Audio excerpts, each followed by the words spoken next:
E aí pessoal, tudo bem? Eu sou o Rafael Coelho e você está no canal Coelho PC Dicas. E será que usar memórias mais rápidas realmente aumenta o desempenho do seu PC? É o que a gente vai ver no vídeo de hoje, então vem comigo!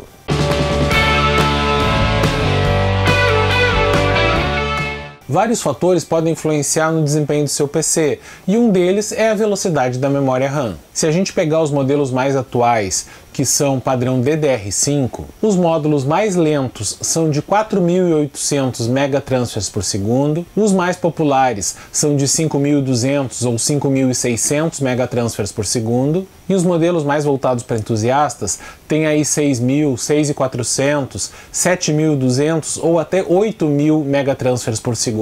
Aqui cabe um parêntese. 6.000 megatransfers por segundo, ou MT/s, significa que a memória é capaz de trabalhar fazendo 6.000 milhões de transferências por segundo. Mas então por que eu não falo 6.000 MHz? É porque Hz é uma unidade de frequência de oscilação, ou seja, que indica o número de ciclos completos por segundo. Como as memórias DDR5 e DDR4 e DDR3 e assim por diante trabalham transferindo dados 2 vezes a cada ciclo, então uma memória de 6.000 megatransfers por segundo trabalha, na verdade, com um clock de 3.000 MHz. A gente até pode falar que esse 6.000 MHz seria o clock efetivo, ou seja, como se essas memórias trabalhassem a 6.000 MHz se elas não fossem do tipo DDR. Então eu acho que falar 6.000 megatransfers por segundo é mais correto, e é por isso que eu vou utilizar essa terminologia nesse vídeo, beleza? Então vamos lá! Pois bem, esses dias quando eu postei um vídeo sobre o meu novo PC,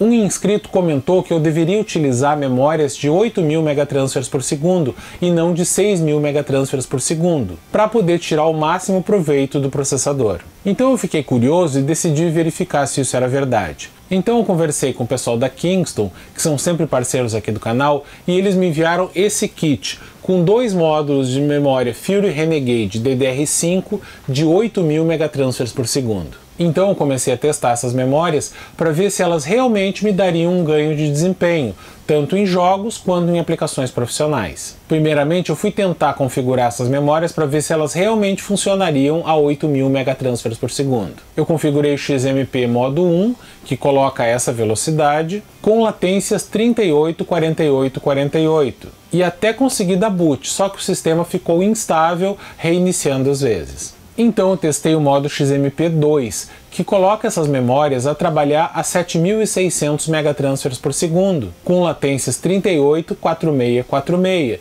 e também não ficou estável. Então no modo XMP3, a 7.200 megatransfers por segundo, ou seja, clock de 3.600 MHz, e latências 38, 44, 44, finalmente eu consegui deixar o sistema estável. Mas por que eu não consegui atingir o clock máximo dessas memórias? É que para atingir uma determinada frequência de memória, tanto a memória propriamente dita, quanto o processador e a placa-mãe precisam suportar essa velocidade. O processador Core i9 14900K suporta oficialmente o máximo de 5.600 megatransfers por segundo. Qualquer velocidade acima disso é por sua conta e risco, ou seja, então não garante que ele vá funcionar. Porém, pelo que eu vejo por aí, esse processador deveria sim funcionar a 8.000 megatransfers por segundo. Aparentemente, é a placa-mãe que eu utilizo, que é a MSI Pro Z790P Wi-Fi, que não consegue trabalhar nesse clock. Segundo a MSI, essa placa tem suporte para memórias até 7.000+, ou seja, ela aceita memórias de até 7.000 megatransfers por segundo ou mais. Então, essa velocidade de 7.200 megatransfers por segundo que eu consegui,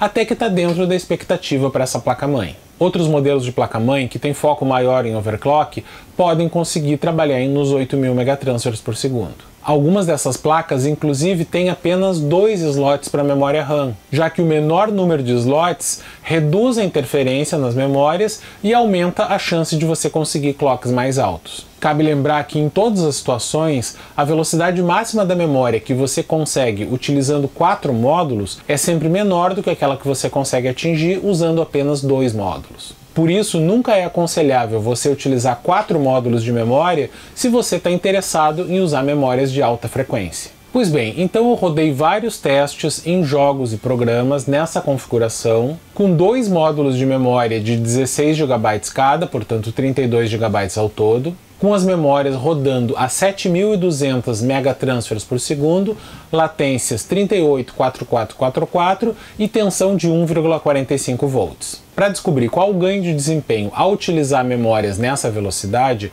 eu rodei os mesmos testes na mesma máquina com os mesmos módulos de memória, primeiro configurados para 6.000 megatransfers por segundo, que é um valor comum para memórias intermediárias, e também em 5.200 megatransfers por segundo, que é um valor típico para memórias DDR5 de entrada. As latências nos 3 testes foram mantidas as mesmas, 384444. Mas aí, só por curiosidade, eu decidi rodar os mesmos testes novamente utilizando apenas um módulo de memória, popularmente conhecido como Single Channel. Eu peguei outro módulo de memória, Fury Renegade, de 32 GB para manter a mesma quantidade de memória RAM. Nesse teste com Single Channel, a memória rodou em 6.000 megatransfers por segundo e latências 32, 38, 38, que é a configuração padrão desse módulo que eu usei. O restante da configuração você confere aí na tela. Eu usei o Core i9 14900K e a placa de vídeo Radeon RX 7900 XT, que é uma das placas mais rápidas do mercado atualmente. Eu estou considerando uma margem de erro de 5%, ou seja, qualquer diferença abaixo disso eu vou considerar como empate técnico. Então vamos aos resultados dos testes. Mas primeiro, você já clicou aí no like e já se inscreveu no canal? Ainda não? Bom, então eu vou dar um tempinho aí para você clicar no like, se inscrever, tá? Foi? Já clicou?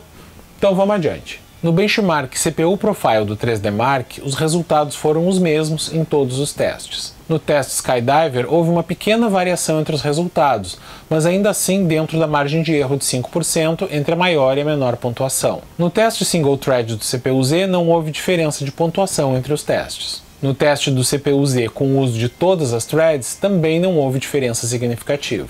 No teste com um único núcleo do Cinebench 2024, também não houve diferença de pontuação entre os testes. Já no teste multithread do Cinebench, agora sim houve uma pequena mudança. O teste a 7.200 megatransfers por segundo foi só 4% mais rápido do que a 5.200 megatransfers por segundo, mas com apenas um módulo, o desempenho foi 8% menor do que o teste com 2 módulos na mesma velocidade. No teste Classroom do Blender, houve um empate técnico entre os 4 resultados. E no teste do Handbrake, convertendo um vídeo em Full HD, o desempenho foi praticamente o mesmo em todos os testes, o empate técnico. No teste com V-Ray, novamente não houve diferença significativa nos resultados. No teste com IRAR, aí sim vemos um desempenho escalonando com a frequência das memórias. Com 6.000 megatransfers por segundo, o resultado foi 7% melhor do que com 5.200 megatransfers por segundo. E o de 7.200 megatransfers por segundo foi 17% mais rápido do que o resultado menor. Já o teste com apenas um módulo não teve perdas. Agora vamos aos testes com jogos. Eu rodei o benchmark embutido de cada jogo, quando disponível, ou então fiquei jogando por 3 minutos, gravando os resultados com o MSI Afterburner. Primeiro, rodando no Baldur's Gate 3, não houve diferença significativa entre os testes. Esse foi o único teste que eu rodei na resolução 4K, então realmente não era esperado uma diferença. No COD Warzone apareceu uma boa diferença no desempenho.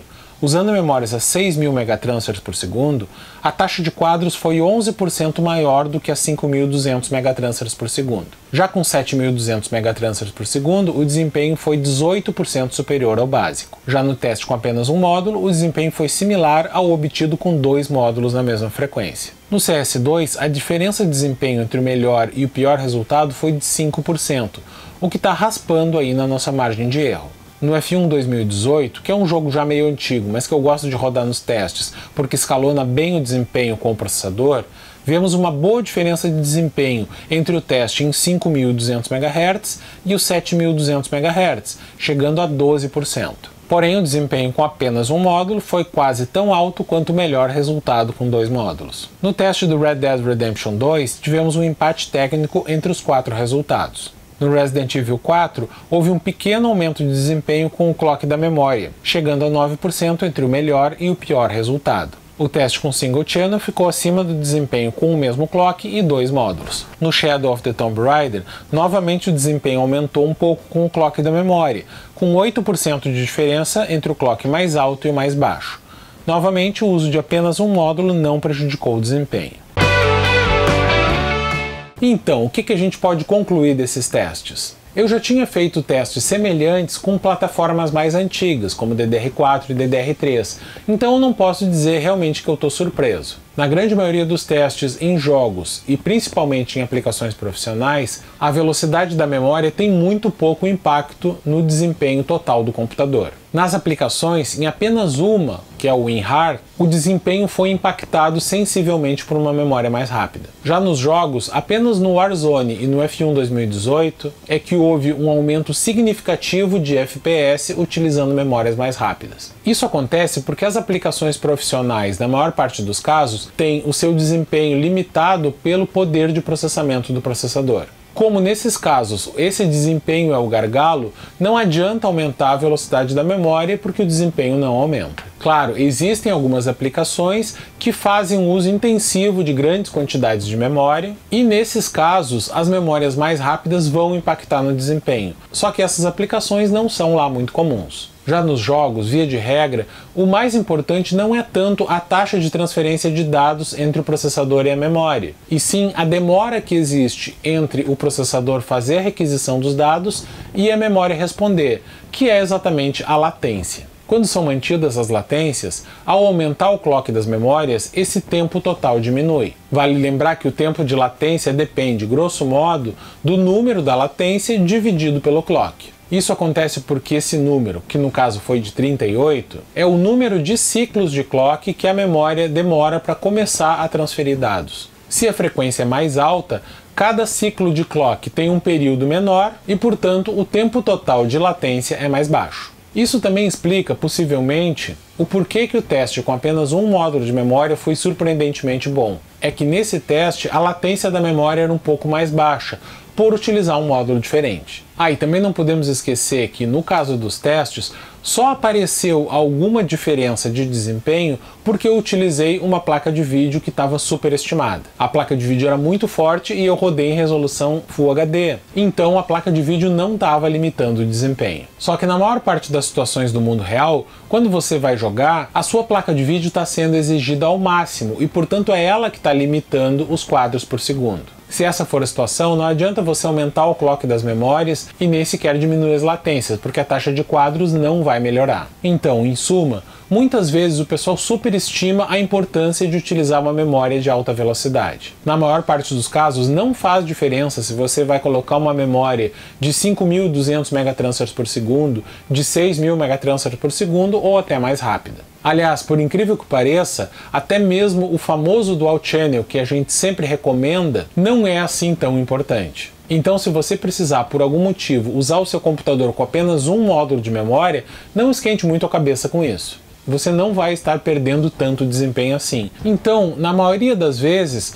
não vale a pena pagar mais caro por memórias de clock mais alto. Quando a diferença de preço for pequena, tudo bem, compre a memória mais rápida. Mas se a diferença de preço for grande, compre o modelo mais barato mesmo, que você não vai estar perdendo muito desempenho. Agora, tem uma coisa muito importante que precisa ficar bem clara. Em todos esses testes, eu estava utilizando o PC com uma placa de vídeo dedicada. No caso de um PC que esteja utilizando vídeo integrado, a situação muda completamente. É que nessas situações, com o uso do vídeo integrado, a memória RAM do PC também é utilizado como a memória de vídeo. Nessas situações, o desempenho do vídeo integrado depende muito da velocidade das memórias. Então, se você estiver utilizando vídeo integrado para jogar, é fundamental que você utilize memórias com a maior velocidade possível. Além disso, é muito importante que você, nesses casos, utilize pelo menos 2 módulos para utilizar o chamado Dual Channel. Mas e você, já esperava esse resultado ou se surpreendeu? Imaginou que o uso de apenas um módulo não iria trazer perda de desempenho? Deixa aí nos comentários o que você acha. E não se esqueça de curtir o vídeo e se inscrever no canal, coisas que não custam nada e que ajudam bastante. Eu estou pensando em rodar esses mesmos testes em um processador AMD topo de linha. Você acha que é interessante? Se esse vídeo chegar a 2.000 likes, eu faço isso. Então só me resta agradecer a quem ficou até o final e valeu!